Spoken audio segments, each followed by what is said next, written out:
We got screen. We see everybody. What's this magic we're doing? What is this? Yes, if you haven't guessed it by now, I have finally got the screen recording going. Welcome back to Hit the Ropes, the weekly podcast. Well, not weekly anymore, but the dedicated podcast all to wrestling. I'm joined with Mike and also Gangrene David as a special guest to break down whatever the fuck we watched. As you guys can see, I am not really in the best of moods tonight, so I'm going to let them do the show, and I'll explain why I'm like this tonight. So you guys, Crown Jewel, have at it. You want to go over the beginning, like the opening, the host first? I think we should go by our in-depth analysis of it. Yeah. Basically just give our simple overall takes on the pay-per-view or whatever the garbage that we watched. But by all means, I'm willing to hear your takes, and I'm willing to share mine. Well, I think for me, the best part about the whole thing, honestly, is that Hulk Hogan came back finally. It's a legend coming back. Hopefully, he'll be back for more. And, it's just good to see him back in the WWE ring after, 5 years, right? Yeah, I agree. And I guess there are a few positives with the pay-per-view, like you just mentioned, Hulk Hogan coming back. And the amount of pyro that went off, it actually looked very good. In the first round, you saw almost every single entrant in the first round of Crown Jewel had some sort of pyro whatsoever. And it just looked absolutely amazing because pyro in general just kind of puts a phenomenal pizzazz on these entrances, you think? Yeah, it really does, and it's something you rarely see usually with normal pay-per-views or anything anymore is the pyro. And I'm just glad they just do the pyro for these special events, and they're kind of trying to bring it back to the way it used to be. Yeah, especially since they cut it out of Monday Night Raw, SmackDown, every other pay-per-view they have in an arena. I guess it's safe to say now that they save it for these, rare events, and it kind of does put a good touch on it, but I do miss where they've had pyro in a consistent basis. But, it is what it is. But I think Saudi Arabia did a phenomenal job with the pyro in regards to, I think they did a lot more pyro than they did with the Greatest Royal Rumble when they had it in Jeddah. But there were a lot of negatives pay-per-view. And honestly, the whole tournament in general, that's what I want to start off with, was the whole tournament. The first round matches, the matches itself look they look good on paper. I'm just gonna put it like that. And because you had some matches that you've never seen before, you've had a couple familiar matches, and you had a WrestleMania rematch. We had Rey Mysterio go one-on-one with Randy Orton, and that ended with a typical Rey Mysterio roll, which was interesting. And then Randy Orton just attacked Mysterio at the end. I was like, okay, typical.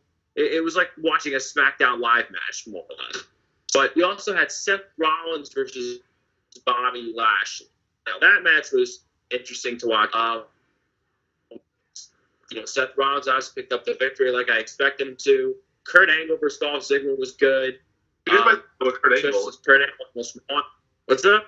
Am I the only one that noticed it with Kurt Angle? He didn't look like he was old there. He looked like he was sick or something was wrong with him. If you notice honestly, I think with Kurt now, he looks very slow in the ring. I think that's the problem. He just looks very slow in the ring. Yeah. It just, I think that injury might be bothering him a little more than we think. Really? But obviously, I can see why Dolph Ziggler would have won. Believe it or not, I originally predicted Kurt Angle to win the whole thing. I originally predicted the final be Rey Mysterio versus Kurt Angle because these are two of probably the true great. But instead, what happens is you could have even had a potential dream match for the finals with Seth Rollins versus Rey Mysterio. That was a potential dream match right there. But what did they do? Which absolutely irritated me. They had two heels in the finals, and they didn't even verse each other at all. First of all, I don't think it's ever an occurrence when you see two heels. I think in all of wrestling in general, I don't think you ever have a case scenario where you see two heels going one-on-one with each other in any sort of match, especially a match like this, because, you have a match with, proclaiming yourself as the best in the world, because that title has a lot of magnitude towards, one's pride. You have that match, and that match didn't even happen because you avoid a potential dream match with Seth Rollins versus Rey Mysterio. That would have been a dream match right there. But instead, you create absolutely unnecessary controversy. Where first of all, The Miz and Dolph Ziggler, The Miz got hurt. I don't know if he's legitimately hurt or not, but but the one way or not, The Miz got taken out of the match, and Shane McMahon had to take his place. Because it's not like The Miz didn't do any of the work, which he did, because The Miz had to go through two matches, and then Shane McMahon just goes right into the match, and he runs away with the trophy. And, everyone's saying, oh, but he did it for SmackDown Live, he did it for the brand. No, dude, this is not for brand supremacy. This is for pride as a superstar, because the best in the world actually has a lot of pride attached to that name.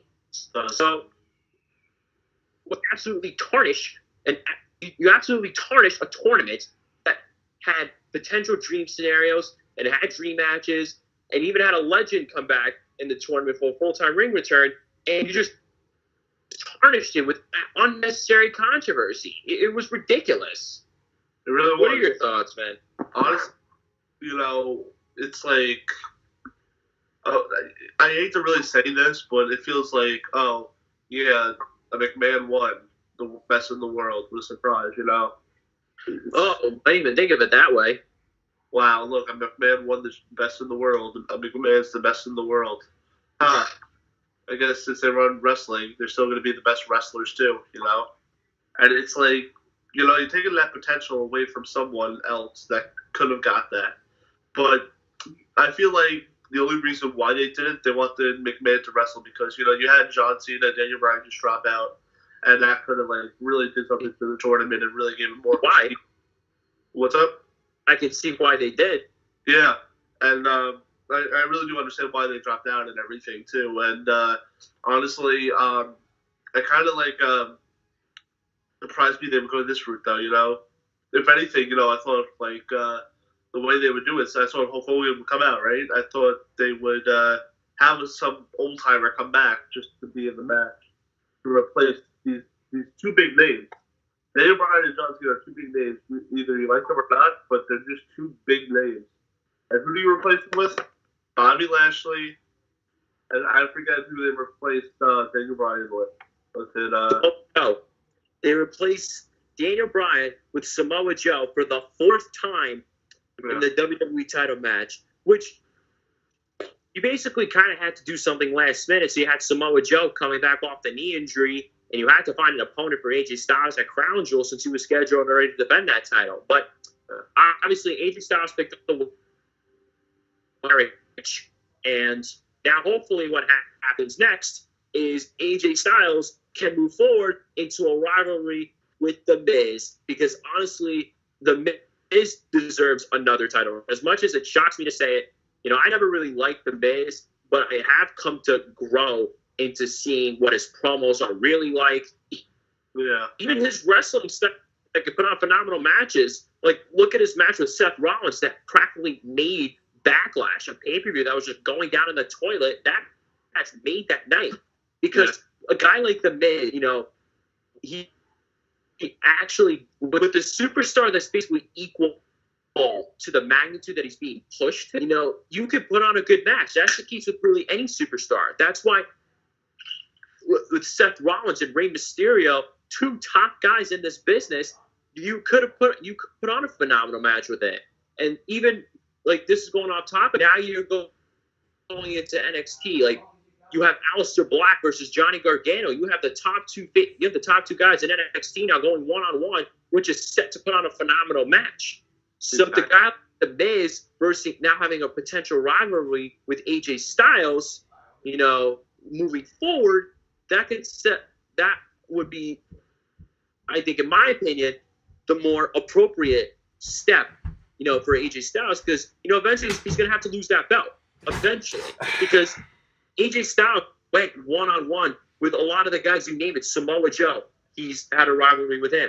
Daniel Bryan, Jinder Mahal, Rusev, Shinsuke Nakamura, all guys. Now what's left? The Miz. You have The Miz angling a potential rivalry with AJ Styles, so that he could set up a bigger storyline where Daniel Bryan beats The Miz at WrestleMania 35 for the title. So that's my opinion where WWE should go next with AJ Styles. But Universal Championship now, which obviously was just the absolute irate moment of the night, probably even worse than the whole nonsense with the World Cup. I think you could start with that one, dude.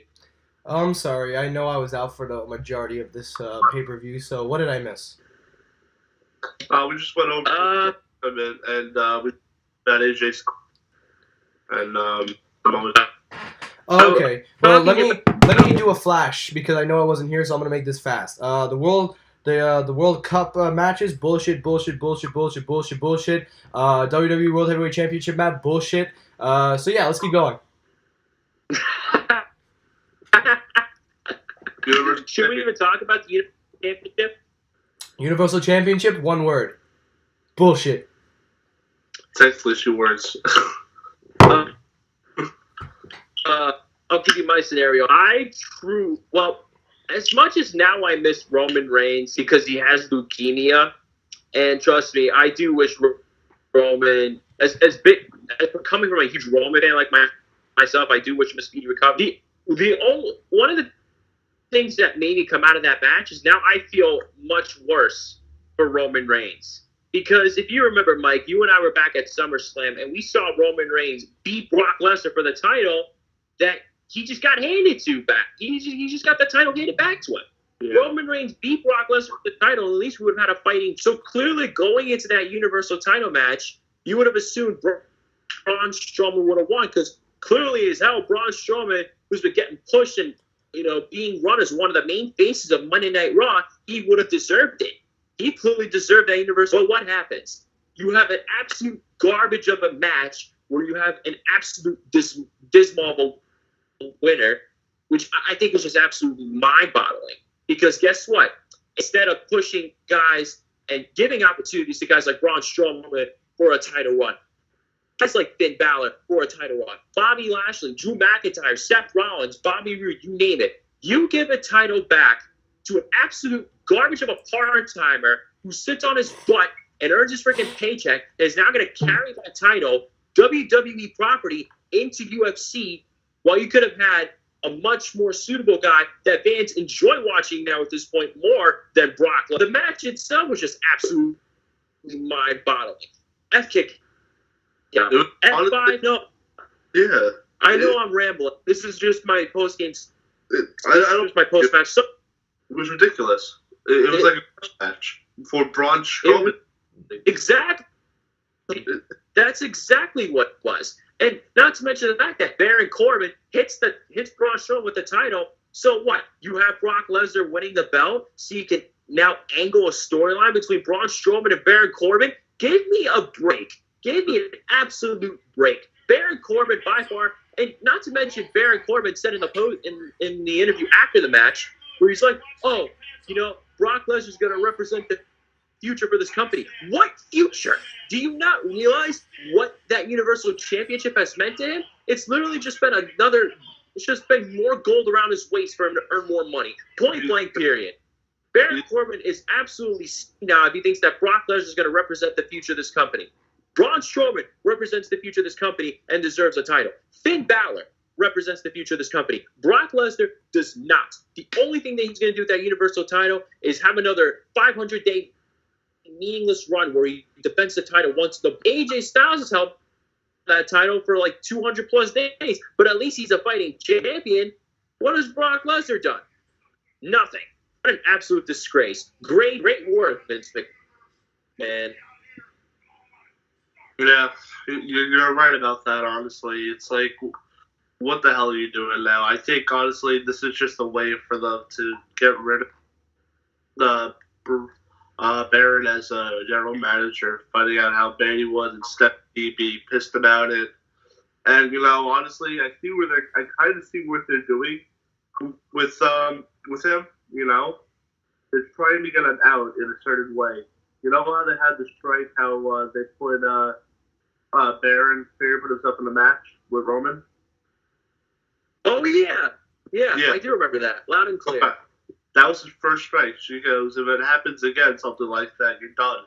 And this is the second straw, if you think about it, right? And and it's been rumored for I don't know how many months now that the real general manager now is definitely going to be Hulk Hogan. And I think it kind of confirmed it a little bit tonight, showing that Hulk Hogan is coming back to the team, and he's coming back fighting. And about a year ago, Hulk Hogan even put for a sports magazine, I forget what it was, I think it was Sportspedia, that if he come back to WWE, he would love to manage Braun Strowman, because he feels like Braun Strowman is the face of that company. So I feel like the way it's going to work is it's going to be idle for job, and it's going to be if Brock Lesnar loses and Hulk Hogan becomes the manager. I feel like this is how they're going to play it out at Survivor Series, Yeah, and if that's a good way. First of all, I think what's now going to happen is there's going to be a storyline between Braun Strowman and Baron Corbin. You know that because Baron Corbin just started off that match by hitting Braun Strowman with the belt. So obviously, going forward with Hulk Hogan as the general manager, that could turn things around a little bit, but so sure as hell do a better job than Baron Corbin. I'll give you that much. Even Kurt Angle was doing a much better job than Baron Corbin. I mean, it'll be fun to see how Baron Corbin, handles. Baron Corbin, Hulk Hogan would handle things if he becomes general manager, which we'll find out on Raw. Maybe if not, then probably the next day. But after this little dismal act that you.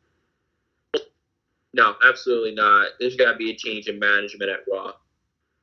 Yeah, because Kurt Angle is probably staying as a full-time wrestler now. Honestly, if you think about it, I feel like he's done being general manager for Raw. It's like at that time where they had to find the replacement. They did with Mick Foley, and now it's happening with Kurt Angle. So now it's like who's going to replace Kurt Angle for Raw? And I think the best way to do it would. Like I've been saying, Hulk Hogan would really be the best, and he could really do an input in it. They need to have someone who had a real big impact back then, like Mick Foley, right? He had an impact back then, and he was a good general manager. And you had Kurt Angle. He for a while he was a good general manager, and he had impact. And you got to think of who could be next. And they're really like Hulk Hogan, easy. And this was their way, saying he could host the Crown Jewel, even though he had one appearance in the whole pay-per-view. Right? Yeah. 2 or 3. So who knows, what's in their mind and what their plan is for Hulk Hogan at the moment. No one really exactly knows. And I think the real plan is to make him general manager because, honestly, I feel like they miss him in the company, and he would be a big asset. Think about the money they would get from T-shirt sales alone with Hulk Hogan. Hulk Hogan is definitely an icon, and you have new merchandise. That could do well going forward, and hopefully this whole Universal Championship thing can get sorted out too if Hulk Hogan were to ever become general manager, because I do not want another Brock Lesnar run. I don't want it. Absolutely do not want it. And I've read comments everywhere on social media just absolutely thrashing that this whole pay-per-view and this whole thing with Brock Lesnar winning. No one likes it. Point blank period. No one likes it. So it's interesting to see what's going to happen from there. But at least in my mind, what I think was the match of the night, with of course, considering the fact that you were 2 legendary tag teams who are 40s and 50s, DX versus the Brothers of Destruction. I'll let you start with that one, Mike. Just great match. To see Shawn Michaels wrestle again, that's the main reason I got excited for it. Just to watch a legend return and wrestle again. You know, we see a lot of like Undertaker coming back for special events, and Cage wrestlers usually almost every week sometimes. You know, so it's really okay. Yeah, we see them a lot, and you know, same thing with Triple H too. You know, the special events, but what really made it special was seeing that Shawn Michaels came back. I think that really made the whole match just to watch him fight again. How do you think Shawn Michaels looked in his first match back? I think he looked pretty good. You know, after the match, he said he really got tired, and there's a reason why he retired. But yeah, you know, I can see that in a match. You know, that's just the way it goes. You can get tired in a match like for as long, but he has to get back into it. Of course, he's going to get tired going into it again.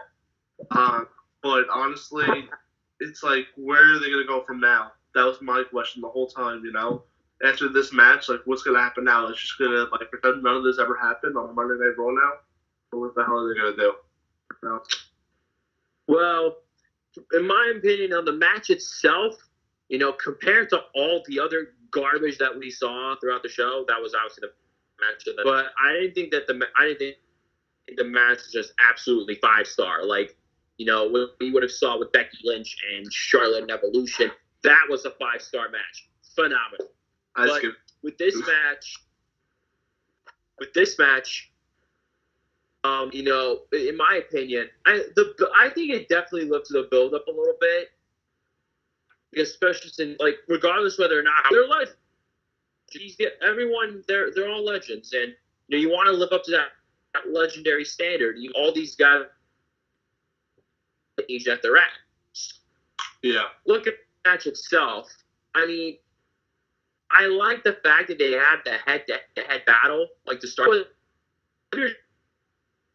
Taker choke slam. At that point, you had Triple H just out for for an extended period during the match, and I'm like, what's going on here?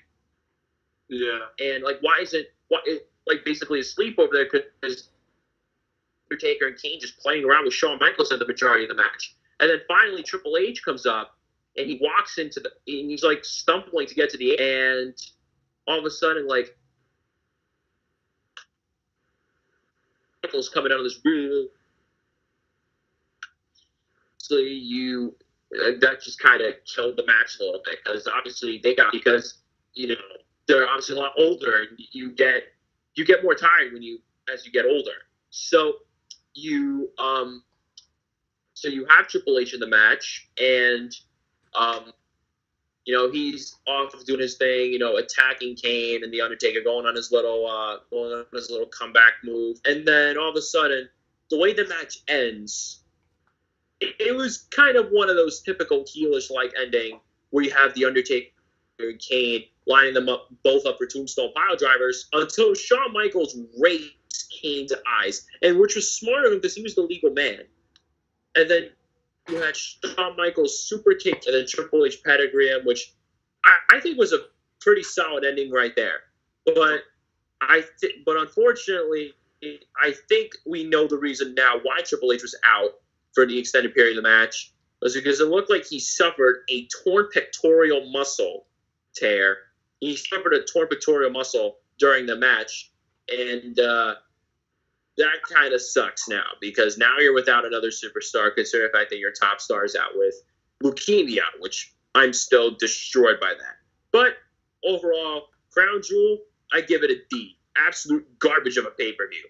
A couple positives here and there, a decent match that pretty much tried to make up for the slack that we saw throughout the entire show. But I give this pay-per-view an absolute garbage rating of a D. That might have been the worst pay-per-view I've ever seen in my entire 10 years as a wrestling fan. Worst pay-per-view. For me, it was a Legends Revive pay-per-view. This wasn't this really just threw modern superstars like out there, you know? You have Shane McMahon win the whole best superstar in the world thing. You had the Hulk Hogan return. You know, this was just a way for them to show all legends are still here. It really was just to deface some new talent. And, you know, it's just like, what the hell are you doing, man? You know? You can't do this to new talent. You got to give them a shot, too. And yeah, you know, people like to see the whole time come back, but they really fucked up the way they did it, you know. And for this, it's like honestly, out of a 10, I give this pay per view a 2. The only reason I give another one is for Hulk Hogan at DX. That's it. What did you give it? I didn't hear you. A 2 out of 10. A 2 out of 10. Yeah, well, I give it by a letter grade, so obviously I gave it a D.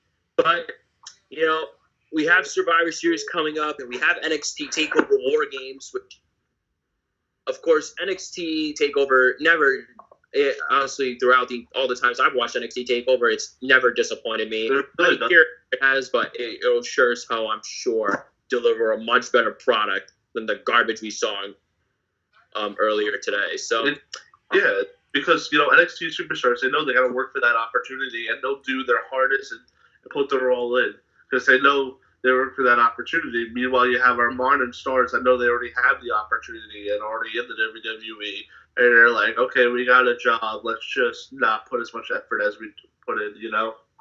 And then what happens when they go to the main roster? And then they get lazy. It's not that they get lazy; it's just that they hardly get pushed on the main roster. Like, NXT stars, like some get pushed, but guys like Bobby Roode, who had a pretty fantastic run as NXT champion, Asuka, who was undefeated, and you just ruined her absolutely, like, because now like you barely see her on TV anymore. Even it's a pain. We're supposed to be this dominant tag team, like, you know, the main. Like I think the main roster is just a downgrade from NXT because fans nowadays enjoy NXT more than the main roster, which is it's just sad because the main roster is supposed to be the next step after NXT, but it just looks like NXT. You know, considering the fact it's developmental, those matches sure as hell are a lot better than what we see on the main roster. Point blank period. Do you think ECW would be able to save the main roster when it comes to that? A little bit. Like I think it's the more modern. I think it's just a more modern version of the ECW roster. But they definitely do go to their extremes, especially from what I've seen. You know, being at Takeover Brooklyn, you know, with the Johnny Gargano Ciampa Last Man Standing match. That match, like, you know, everything was just taken apart, and it had to remind you of those ECW days. That really did. No, that really brought like it all back to me. You know, even though there was like a fan behind me spilling beer all over me, it's so, you know. Yeah, it's definitely interesting, but, you know, obviously we're not happy with what's been happening because, of course, we had to deal with a tough blow with the Roman Reigns thing, and now we get this crap, you know, in Crown Jewel that was just an absolute dumpster fire. So, you know, congratulations, WWE. You created a dumpster fire of a pay-per-view. You know, enjoy yourself. Enjoy the backlash you're going to get from the WWE Universe now. Because, you know, all your social media accounts are just flooding with hate thanks to your ridiculous creativity. So, point blank period. That's going to do it for this episode of Hit the Ropes. And our good friend Mike Frasca is going to do the honors of doing the outro. Well, I was, but I bet you guys are probably wondering why I stayed quiet this whole thing and I didn't say one word. Oh. Well, that's going to do it for this episode of Hit the Ropes. I thought you wanted to know why. We're not happy, but what's that? I thought you guys wanted to know why. Yeah, go for it. I'll tell you why I didn't say one thing about this show. Because this is my last WWE show. This is the last pay-per-view I'm ever watching of WWE. This is the last time I'm ever going to watch WWE. This is going to be the last time I ever say I'm never watching WWE again. And I'm going to tell you guys why. Because, you know, I listen to all of you. All of you people are fanboys. You know what? Tonight I wanted to shut the fuck up because it literally makes me, you know, makes me look like a jackass. And I get it, you guys have passions. But listen, you guys have no idea how stupid you sound. All of you guys run in your mouths like, oh, we're going to have great storylines. We're going to do this. We're going to do that. Shut the fuck up. Do you think WWE gives a shit what you want or what you care? No, they don't. All they care about is the fucking money that you're spending every time you buy a fucking shirt, every time you give into their viewership, every time you give any post, any retweet, any ticket you buy. WWE only eats the money up. And this show was a perfect example of what WWE has become. A money-hungry son of a bitch. This is the worst and lowest point I have ever seen WWE, and you two are the perfect example of fans that give into the shit that they produce. You can say all you want. You can say anything you want about WWE. At the end of the day, both of you guys and millions of people out there are gonna still be fans. You could give a fuck less. They're taking your money right in front of you. If you can't wake the fuck up and see what I see, then you guys are gonna be fanboys for the rest of your lives. And you know something? I'm not trying to be mean right now. I'm literally upset and a disgrace at what this company has become. It has taken real fans like you guys. It has taken real fans like me. We have been with WWE since the beginning, from the Extreme era, to the PG era, to the new era, and now we are in the fucking rip-off era. This is the worst year, this is the worst time to be a wrestling fan. I would rather have more fun going to an independent circuit where I would pay 20 bucks, but at the end of the day, I'd still get out of amateur fighting like Mike. No offense. You may be a great wrestler and shit. I'm not trying to be mean, but I'll get more entertainment out of that shit and worrying about your shit than I have to worry about WWE. I am so glad that I'm literally done with WWE. I'm not watching another pay-per-view. Brock Lesnar as champion, AJ Styles retaining, Shane McMahon winning the World Cup. Where the fuck do you come up with this shit? This is a prime example of the company not giving a shit. And this is the prime example of you guys literally giving in to the shit that they want you to do. You think they give a shit about you caring whether they like it or not? Money speaks loud to them. They are a corporation. They don't care about the fans. They don't care about anybody but the money that they're getting. If they cared so much about the fans, they would have did justice. But no. Instead, they hungry buy you. They make you spend more money. They make you buy monthly subscriptions to watch the piece of shit Survivor Series that they're gonna put out, and at the end of the day, it's gonna mean nothing. It doesn't mean nothing to them, it doesn't mean nothing to you, and it doesn't mean nothing to me. Because at the end of the day, they're gonna put shows on, little children and grown-ass men that will watch this shit will continue to be suckers for life. And it's just like that. You guys will continue to spend your money on WWE products. You will buy t-shirts, you will buy belts, you will buy everything. This is the last, this is the done. I am done with WWE. I have never ever hated a company as much. I may have hated Apple, they may be a greedy, but here's the difference. Apple actually listens to the consumers. They may charge up price, but they give you what you want. WWE has yet to give us anything we've wanted. What have we been asking for? Finn Balor to be champion. We've asked for Samoa Joe to be champion. We didn't want Braun Strowman to lose. We wanted him to win. We didn't want this piece of shit pay-per-view in Saudi Arabia. Nobody wanted it. What did they do? They gave it away because their money speaks louder. Did you see those round chair? Did you see it? Did any of you open your eyes and see that maybe the money that we're throwing at them is just the reason why they're like this? If nobody stands up and says, you know what, maybe if we use our brains and look, if we don't watch this shit, if we don't pay this shit, maybe we have a point. But the more you people watch, the more you support, the more you give into this fucking corporation, the more they're gonna be at the mountaintop, the more they are gonna milk you guys. And you know what? It ends today with me. I have seen everything I have needed to see. Brock Lesnar being champion in a money-hungry attempt to get more viewers. AJ Styles versus Braun Strowman is gonna be the worst rematch in history because he's gonna win again. I don't even need to see the pay-per-view. I know the outcomes. We all know this shit. But yet we continue and continue and continue to watch. For what? For what? You tell me. That is all I have to say. I am done with WWE. I wish Roman Reigns had never left. Because he was the reason that I look forward to every day watching a Monday Night Raw, watching SmackDown. Because of this shit, I will not watch another event until Brock Lesnar loses that title and we get a new WWE World Heavyweight Champion and when the company finally listens to everybody. But until that day comes, I am never watching another pay-per-view. Fuck WrestleMania. Fuck Survivor Series. Fuck the Royal Rumble. Fuck the merchandise. Fuck everything. I am done with WWE. I have had it. And if you guys are not willing enough to open your eyes and see this shit, then you're just gonna keep feeding them money. And you know something? I hate saying this shit because it makes me look like a jackass. But the more you guys complain and talk about storylines, you're giving into what they want. More fucking money. If you don't wake up and see that this is a cash grab, if you don't understand that they don't care about you guys, they don't care about the fans. They care only about the money, the partnerships. If they cared about you guys, they would listen. Not raise the price of the WWE Network and say we're making more content. They're not doing shit. They would care. They would say, what do you guys want? Hell, I would rather go back to the days when we had to go on the phone and vote for the main event. That is all I have to say. That's going to do it for Hit the Ropes. Good night, everybody. Thanks for watching. I hope you guys have had a great time. Say your outro. Finish this fucking thing. And then I'll hit the stop button. Alright, we'll see you guys next time. I don't know what the next video is going to be about. But, you know, like, comment, subscribe to the channel, and we'll catch you guys next time.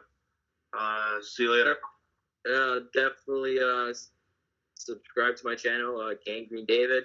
You know, I'm just going to continue to do what I'm doing with my content, and hope to talk to you guys again soon. Yeah, just trying to figure out what I'm doing too. Hit the subscribe button to Mike and David's channel. Thank you once again for